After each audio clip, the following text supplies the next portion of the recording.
In this video, we'll explore the topic of bilingualism, how it works in the mind and its benefits to other cognitive processes. Rather than start off with discussing concepts, however, I'm going to interview some guests who are at different levels of their bilingualism.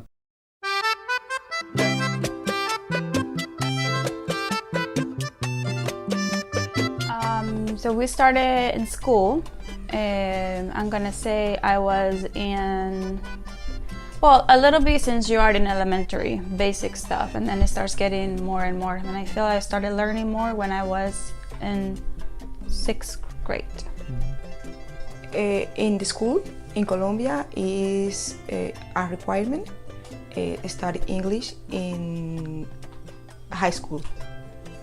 So because it's necessary for my graduation, study English for the graduation. We was little, like when we start school, because in Colombia it's a subject. English is a subject. So we start learning when we was starting school. It's different because when we was in Colombia it was like 1 hour in English and the other rest of the day is Spanish. And here is like all the time on the school we have to speak English with teachers and when we go outside.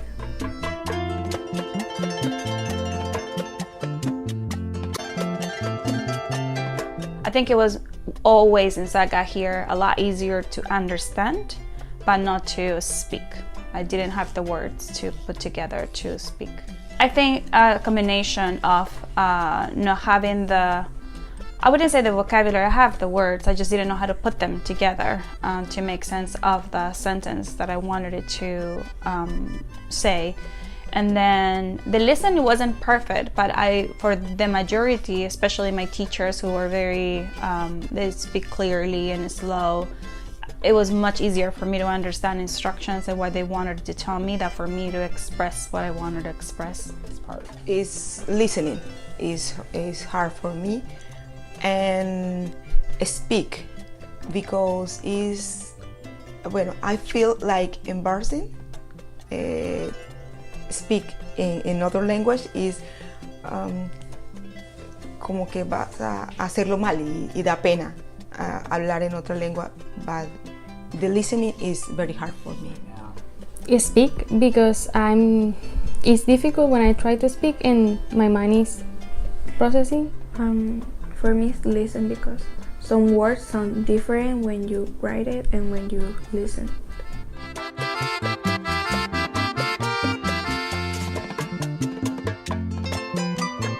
Right now, I don't have to translate. I understand why you are telling me in English. Like I don't have to think of Spanish anymore. I used to though when I started it, but not anymore. Sometimes I surprise me thinking in English. Sobre todo when watch TV or listen to music, me sorprendo thinking in English.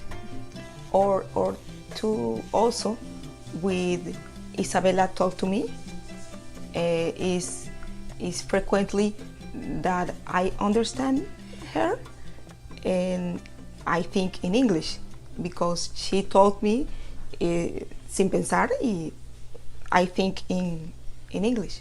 Is a natural action, think in Spanish immediately, but I stop and I think in English for found the sense, darle sentido a lo que me está diciendo, tengo que hacerlo después en inglés. Pero en principio, I think in Spanish immediately. Like when I'm sleeping, I dream sometimes in English and it's crazy. For me, it's sometimes the music. I translate it without thinking about translator and I understand better. Now I don't do that. Yes, I understand in English. For me, some words I have to translate, but in general, I think in English sometimes.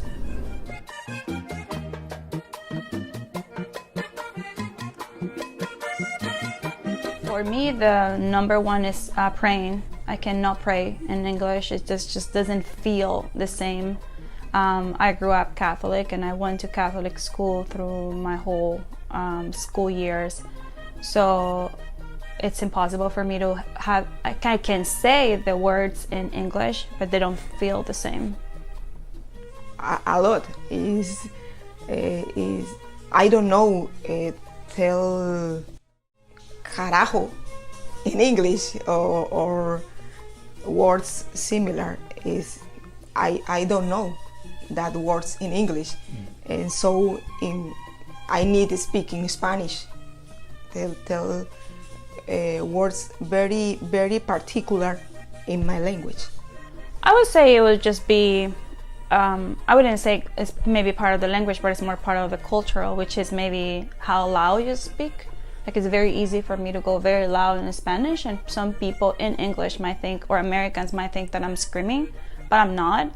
It's just a way of like, you know, talking. And if you have experience when you go to Colombia, I think that's primarily the part of being the coast, right? Like we are more expressive, and that's the other thing, like using my hands like I am right now, and just being expressive in general.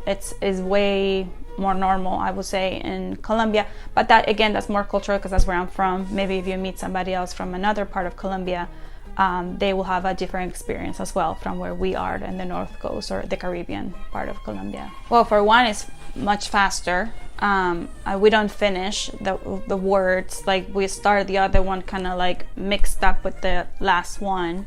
I'm not gonna generalize, but for the most part, that's the way we speak, louder and much faster. And then for Latin America, I would say is there are some words in Colombia that means totally different in other parts of the world, and that's to describe food or a feeling or an experience. There are some words that we can use in Colombia that some other part of Latin America will not understand or will mean something completely different that might get you in trouble.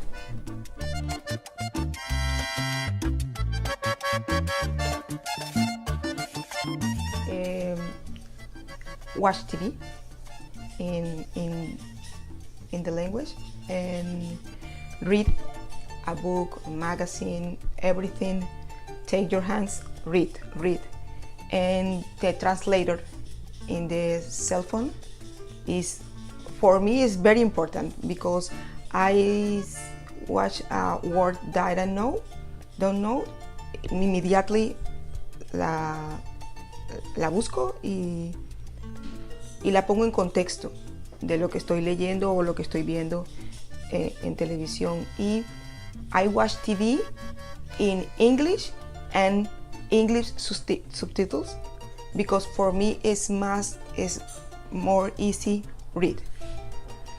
And so it's my tips. It's difficult at the beginning, but then it gets easier. Don't try to traduce everything in your mind. Like, let it find a way in your mind. Don't translate it. I think that if we all have the opportunity to learn a second and third and fourth language, I think we should do it.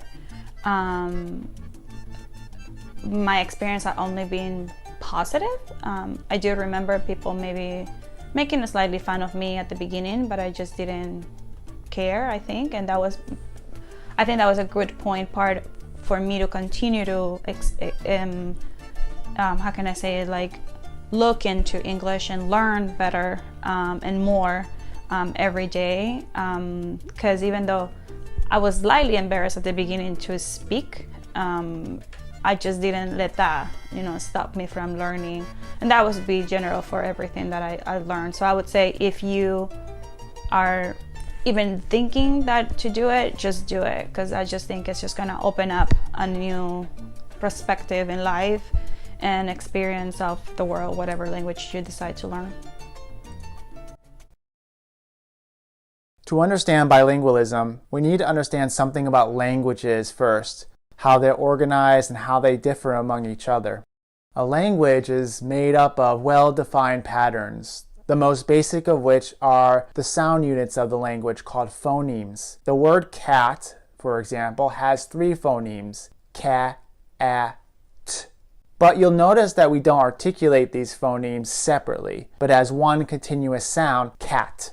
This is because we produce speech in such a way that phonemes overlap with one another. As you're producing one phoneme, your mouth immediately begins producing the one that follows. This is known as co-articulation. This overlapping of phonemes makes speech much faster and fluent, but it also means that phonemes will sound differently depending upon the letters that surround them. This is in part what makes language comprehension so difficult, especially when it's in a second language. Our brains have had many years of training when it comes to our primary language, and so it's quite skilled at detecting the sounds of that language despite all the variations. In other words, our minds identify individual phonemes being spoken to us through a process of speech segmentation. We hear pauses between words and sounds that aren't there in reality. If you look at the sound amplitudes of actual speech, you'll not be able to identify natural gaps between words. Those gaps are created by the mind of the listener and are based in the repeated exposure to those words, and consequently the mind's ability to anticipate patterns of speech based on these prior experiences. This top-down processing not only allows us to anticipate what we'll hear, but also fills in the gaps of what we don't hear. If we miss out on a sound in a sentence, our mind will fill in the gap with what it anticipated being the sound, given the rest of the context of the spoken sentence. This is known as the phoneme restoration effect, and is much like how we fill in the gaps of our blind spots with our eyes. Again, this is what normally happens when learning our first language, but it's something that doesn't happen quite as easily in a second language. For example, I can read fairly fluently in Spanish, but when being spoken to in that language, and despite knowing many of the words that I would have been able to understand had I read them, my brain simply has a very difficult time detecting those words. And it's for this reason people speaking in a foreign language sound like they're speaking very quickly. The perception of speed, though, has little to do with the speaker and much more to do with the listener's perceptions. A step like speech segmentation also happens at the level of sentences, when we're trying to interpret the meaning of what's being said and not just hear the individual words themselves. So when you hear the sentence, "I saw the gorilla in my pajamas," the mind has to figure out what each word means. This is called sentence parsing. Here we have to interpret the sentence by breaking it down to its constituent parts. I have to determine what is the subject and the predicate, who or what is performing an action, what is that action, and to who or what is that action being performed upon. Fortunately, we have stored mental representations for how prototypical sentences should look like. Syntax are the rules that govern the structure of phrases or sentences. It's from syntax, in part, we can come to interpret the meaning of sentences. In English, for example, we can generally correctly assume that the part that precedes the verb will be the subject doing the action, and any nouns after the verb will be what or who that action is being performed upon. So in that sentence I gave, I is the subject, saw is the verb, and gorilla is the object. When it comes to bilingualism, this is another place where comprehension can be difficult because different languages have different grammatical rules or different syntax. For example, whereas in English I would say, "My stomach hurts," in Spanish I could say, "Me duele el estómago." This would literally translate as, "to me, hurts the stomach." The stomach, which is the noun, happens after the verb, and the object is at the beginning. Let's take another example. If I say, "I want to drink beer," in German, this would be, "Ich möchte Bier trinken," which would literally translate as, "I want beer to drink." Here you find the verb at the end. I don't think it's too hard to imagine how difficult it would be translating this in your mind while listening to someone speak. In a second language, we can lack the necessary skills at sentence parsing that allows for quick comprehension of what is being said. And so sometimes it's necessary to think in that language in order to understand it, rather than constantly be translating back into our primary language. But even in our primary language, there are numerous ambiguities that are sometimes difficult to parse. For example, in the sentence I provided previously, "I saw the gorilla in my pajamas." Who was in my pajamas? Was it me or was it the gorilla? What if I said the following? "I saw the gorilla in my pajamas." How he got in them, I have no idea. This is an example of what is called a garden path sentence. These sentences lead the listener to one initial interpretation, only to have that changed by the end of the sentence. What these garden path sentences reveal is that the parsing of sentences happens not at the end of the sentence, but as we're hearing the sentence. This allows us to understand what we're hearing more quickly as it's being said, but also makes us more susceptible to misunderstanding. In other words, the brain has decided it's willing to sacrifice some accuracy for the sake of speed, for rapid, fluent understanding of speech. And in most circumstances, this works really well. And for this reason, the speaker or writer must communicate with their audience in mind. It's also one of the reasons in the English language why the active voice is preferred over the passive voice. In the active voice, I would say, Joan buys a book. Whereas in the passive voice, I would say, a book was bought by Joan. In this last sentence, our minds are inclined to first interpret a book as the subject of the sentence, and we have to work to reinterpret that sentence as we continue reading, whereas we don't have this problem in the active voice. This extra effort can lead the reader or listener to start tuning out or feel exhausted from trying to comprehend the text or what's being spoken. For this reason, the active voice is generally preferred.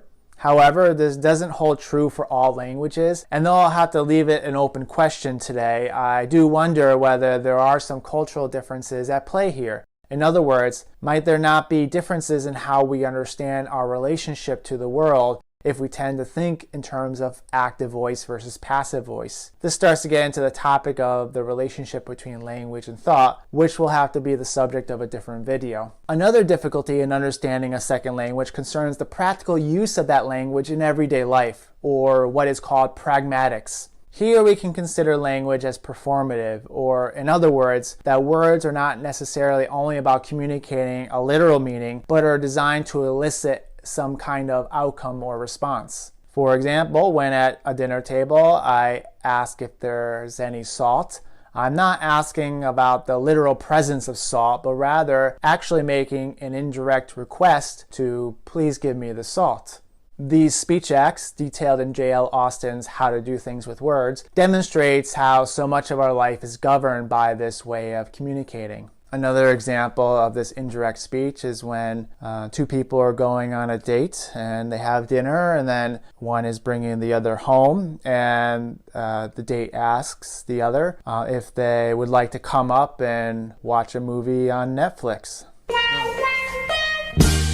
We can assume that the intention wasn't fully to watch the next episode of Black Mirror. It's very interesting why we use indirect language, and I would direct you to a video by Steven Pinker that offers a thought-provoking explanation about this. It's this pragmatic aspect of language that can lead to difficulties understanding even in one's primary language, let alone in a second language. And for this reason, learning a language is not simply about learning words and grammar. It also involves learning about a culture and its social practices. It also becomes difficult to learn a second language as we age. This is not because we can't memorize a lot of vocabulary. Adults are actually much better at that than children. Rather, it has to do with greater difficulties in learning the new set of phonemes and the syntax that's associated with that language. Young children are, in fact, much more capable of acquiring these aspects of a second language than adults are. There seems to be a critical period for learning languages in general, and as that period passes, it's more and more difficult to ever acquire full fluency in any language. This has been observed in feral children who, through neglect or abuse, are isolated from human language during this critical period, and then at some point rescued and returned to society. Many of these children, especially if they're rescued as teenagers, seem to never quite be able to acquire full fluency in a language. So we've discussed a lot about why it's difficult to acquire a second language. But if you do, and despite what I've mentioned today, it's quite possible, what are the benefits of being bilingual? First, let us dispel a myth that being raised bilingual puts young children at a disadvantage. While there may be some differences in vocabulary size at the outset compared to peers, and only when comparing them with their shared language, the overall vocabulary of these children is actually bigger, and these children generally catch up with their peers in that shared language. Many also assume that exposing children to two languages at the same time will lead them to become confused, but this doesn't seem to be the case. Children appear to be very capable of sorting out the different languages and can inhibit one language while needing to activate the other.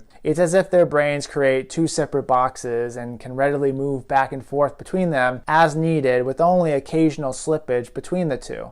And in fact, there's notable benefits for children developing this skill early on. It appears to strengthen a child's executive control, and especially their capacity for response inhibition, whereby the mind can block out unwanted information for the sake of focusing on information that's important at the moment. This increased capacity for response inhibition leads to improvements across different kinds of situations, such as being better at avoiding distractions, improved working memory, and better decision making. There's also some interesting research indicating that bilingualism is associated with lower rates of Alzheimer's disease, and for those who do develop it, that bilingual individuals develop it later than their monolinguistic counterparts. While more research is still needed to confirm some of these findings, it shows a lot of promise. But more importantly, becoming bilingual opens up new worlds to us. It builds bridges rather than walls between you and different cultures, and it will allow you to better enter into the world of those who come from those cultures. This is because language is never merely about communicating with words and grammar, but it's also about communicating a way of thinking, seeing, and living.